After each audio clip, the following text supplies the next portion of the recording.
show where we discuss and debate literature, all of its forms. If it's written work, it's game. Let's meet the panel. I'm Larry.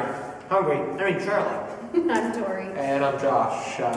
Today we are going to be going over A Bell for Adano by John Hersey. And this is one work that I was thinking about Larry when I selected it. Thinking about who? Yeah, you were the one I had in mind. No, Oh, really? Mm-hmm. Because I'm an Italian. I think three of us are Italian in this panel, or of Italian descent. not me. Definitely not Italian. I'm honorary Italian. I talk with my hands up. That's great. Yeah, that's I think right. that's You do sign language. Yeah. But Live in Jersey. the discussion starter for this is our Defense Secretary, retired General James Mattis, had a required reading list for each of his privates that entered to serve under him. There's 70 books on the list. There's some that are tactical, some that are historical nonfiction, and then one of them was this one, A Bell for Adano. Why this novel? May I begin, Josh? Yeah, absolutely. I'm going to think this is a historical, because, like I said, it's based on It is. It's based off of his observations because Thank you. Hershey actually did some. Hershey Bar. Did I say the wrong name? Hersey. That's chocolate on the brain. Hersey.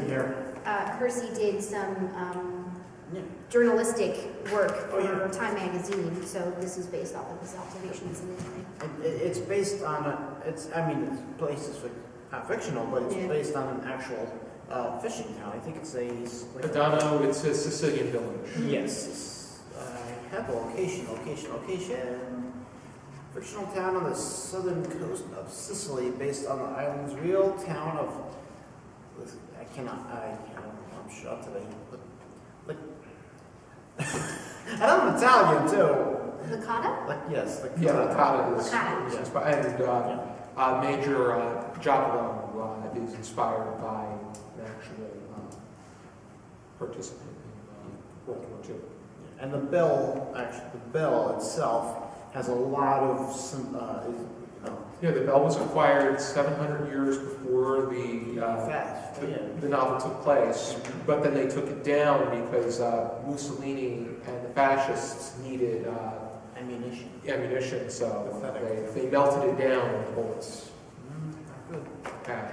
But I think what this has to say about war is that it's more than just shooting down enemies. I think a lot of it has to do with when you invade a certain area and you have good people and ordinary citizens that you have to handle, there's a lot more that you're going to need to learn and how to rebuild a society, in this case, rebuilding it from a fascist chokehold into a democracy.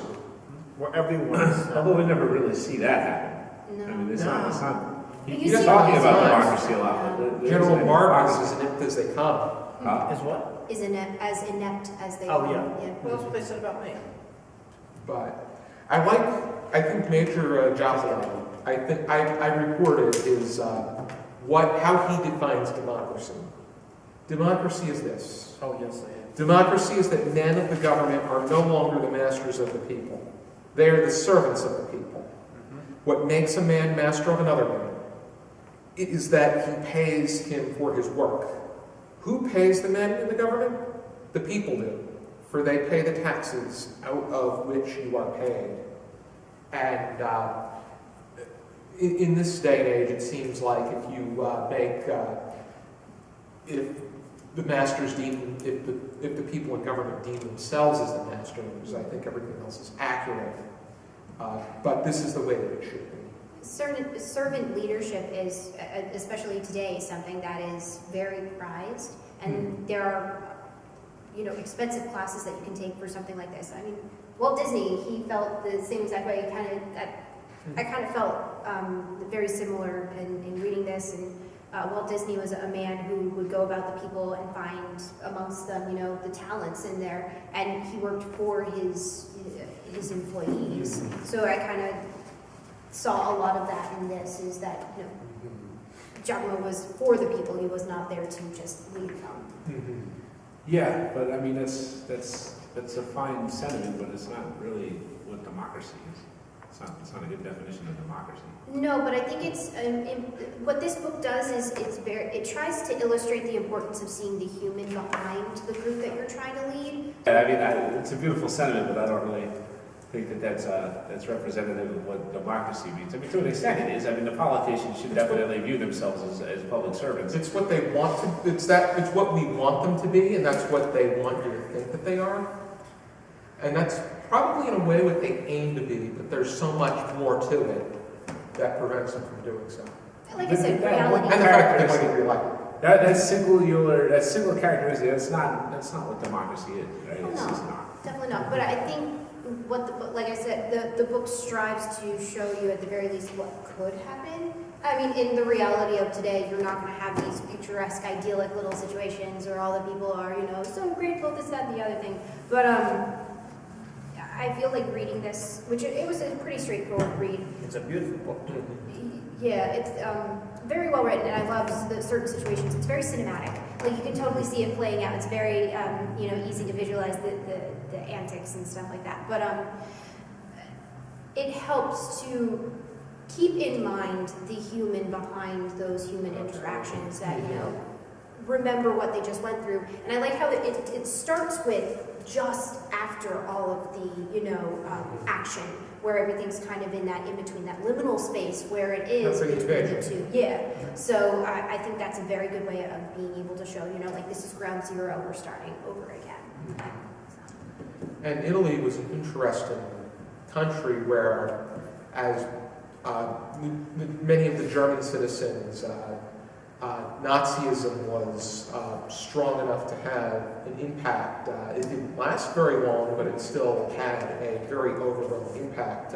In Italy, Mussolini, when they realized what he was up to, he was struck down a coup d'etat pretty quickly, and they shot him and then hung his body upside down. He was the first one to go. Yeah. The Italians, and I just don't mind me saying this, the Italians, we don't put up with a whole lot of things like that. What? He did get a lot, you know, he was able to amass a lot of power very quickly. So there was a lot of turmoil and ups and downs in a very short span of time, in a very tumultuous, you know, era. So. But That's what he wanted, right? That's what Mussolini wanted, was absolute power. That's what he was in. he wanted to control. Yeah, hold on one second Africa. here. He wanted the entire continent of Africa, in addition to Italy. But then again, how would you not? I know people say Hitler wanted all of Europe, but I think that knowing him, I think he wanted to conquer the world. I think that's always like To get back to that question, I guess it's, you know, really about treating the indigenous people of the invaded land that you're into, you know, properly, with the amount of respect that a human being is worth. I think that's ultimately why it's probably on Mattis's list. Yeah, to prove that war, you don't need violence and you don't need force to become a successful, maybe not a leader, but at the very least a role model to inspire others. You don't need to have an exceptional amount of guns, an exceptional amount of violence for that. You can have just somebody who realizes that the town lost its icon, its heart and soul, this bell, and at the very least showing that you genuinely care enough to do simple things like that, something little like that. Maybe it's not democracy as democracy should be, but it shows that peace in a time that is, like I said, tumultuous, it's a good thing to keep at the very least in the back of the mind. Those kind of things matter. Yeah, exactly. Those weigh heavy the most when it comes to that kind of thing. The smallest things too, especially at a time like the smallest things. You know, giving a piece of bread to someone or just helping someone, and this especially. And it also depicts the idea that war is never fair. In my Goodreads review, I said, and I quote, Hersey's details regarding what takes place is really thought-provoking. And he reminds us that war is never fair, whether it be the lives that are lost or the decisions that are made. Just look at Tina's lover, Giorgio, who he didn't die from enemy fire. He died because his comrades got drunk and he was trying to calm them down, and they got even more rowdy and hit him with beer bottles. That's how unfair war, and they had just lost a battle, so that's why they got themselves drunk, is because they were depressed. But war is so vicious to the mind that PTSD. It's never basic. It's never go out and take down the enemy. There's so much to it, and it's so cruel. It's not just an entity. There are bodies involved. There are people involved, and to keep that in mind is very, very important. You know, and as disgusting as war is, you got to realize it's happening all It over. happens. It's And unfortunate. when they're, you know, let's just flat say the war we have going on now, and we've had going on for the past several years. You know, I'm taking politics out of this, but if a lot of stuff going on, we gotta send our troops over, and you know, some of them never come back. And I have a couple friends that have not come back. I'm not gonna say too much more on that, but It's unfortunate. they have come back, but they were not themselves, and a few other things have led up. But like I said, you know you're taking down an enemy. You know you're trying to save what's, you know, our country. You're doing what you think is the best thing to do for each other.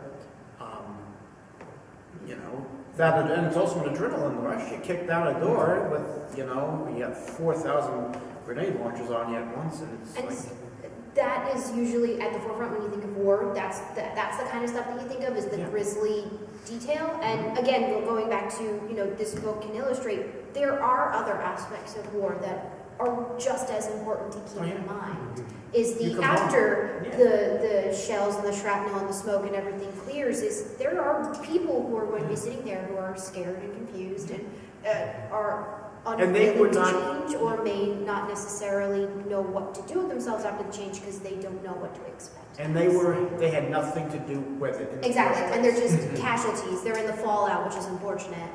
So Pathetic. keep that in mind. Sad. Excuse me for getting abrupt, but it's just pathetic, you know. And none of us have any military service. We may have. As you said, none of us here have any military training, but being that I'm associated with a Scottish band, we do a lot of things for the police, the first responders, EMTs, military, and I get to see firsthand myself what happens when the piper starts Amazing Grace, and then I innocently look at someone and make eye contact. Forget it. You're done. I can't coordinate, and they're like, you know. Because you remember, there's a human.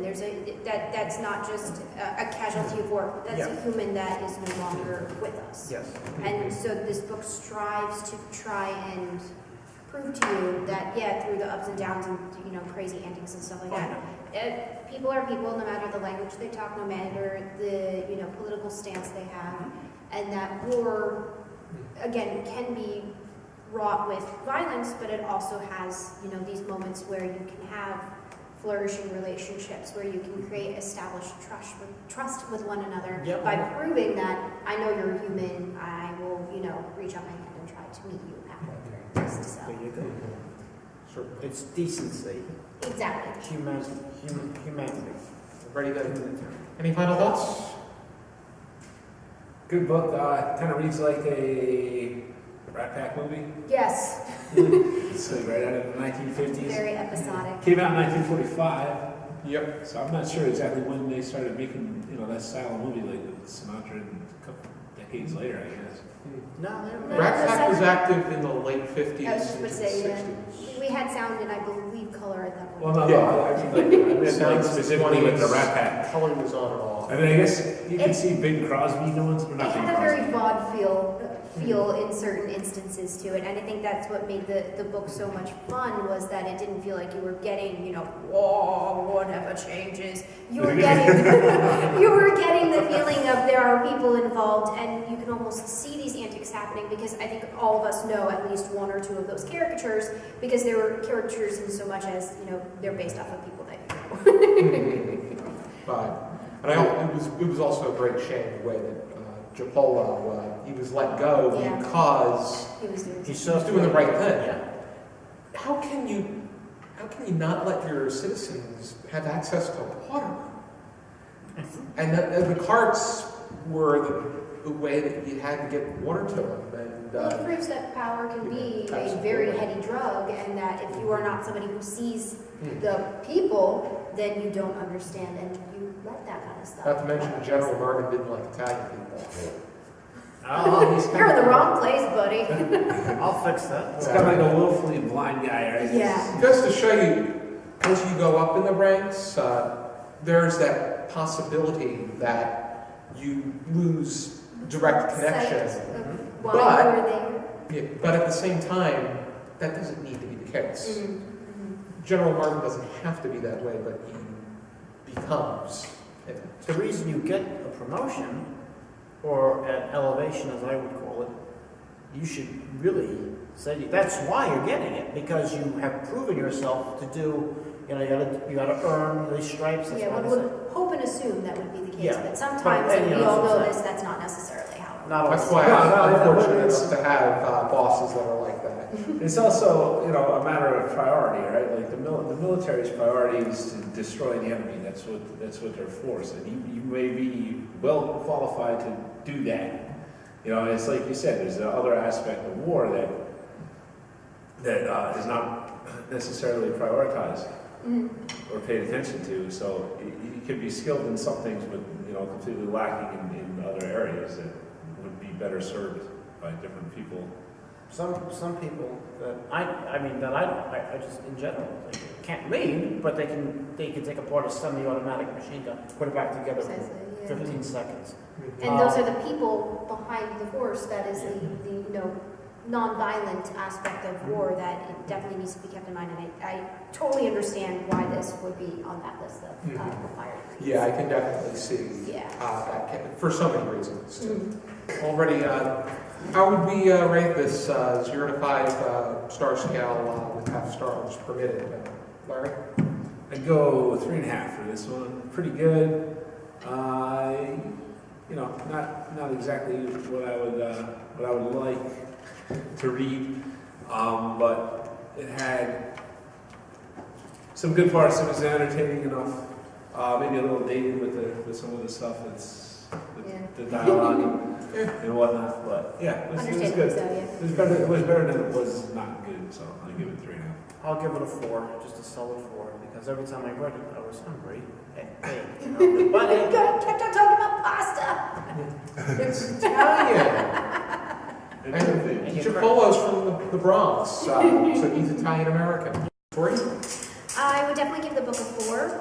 It's not exactly necessarily what I would bring for like a summer read if I was going to the beach, but it was entertaining and it did its job, and it was a pretty straightforward read. And there were some points where it was absolutely I actually laughed out loud because the way that it was written was just so succinct and as I said, very cinematic, very episodic. Like you said, it was very Rat Pack-esque, and you could see the vaudeville shtick in it. But I had sticks. One of the funniest parts was in the 3rd chapter where it said, what priest does not like to have many listeners? What priest is not proud of the jingle of many coins in the box?